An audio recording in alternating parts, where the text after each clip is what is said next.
Pembangunan flyover pelintasan kereta api di Bantaran, Kecamatan Gunung Megang mulai banyak timbulkan protes dari masyarakat yang disebabkan proses pembebasan lahan warga yang tidak transparan. Sosialisasi pembangunan flyover perlintasan kereta api di Bantayan perbatasan Desa Penanggiran dan Panangjaya diwarnai interupsi dari kepala desa masing-masing. Pasalnya masyarakat yang terdampak dari pembangunan flyover meminta kepada pihak PT Kereta Api Indonesia KAI selaku pihak pembebasan lahan bersama Pemkab Muara Enim untuk lebih transparan dalam melakukan perhitungan kerugian masyarakat yang terdampak pembangunan.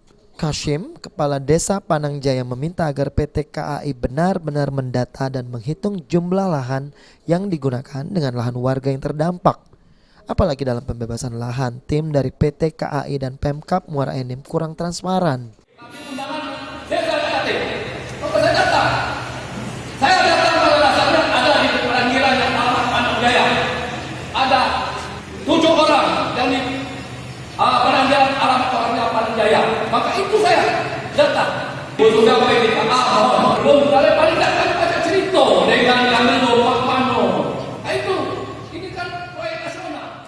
Menurut data para kepala desa, ada sekitar 26 KK yang telah dilakukan pembayaran atas terdampak pembangunan flyover, sedangkan untuk seluruh data di Penanggiran ada 20 KK dan untuk Panangjaya ada 26 KK. Sedangkan yang belum menerima pembayaran di Penanggiran ada 2 KK dan di Panangjaya ada 7 KK. Mardiansyah, PAL TV.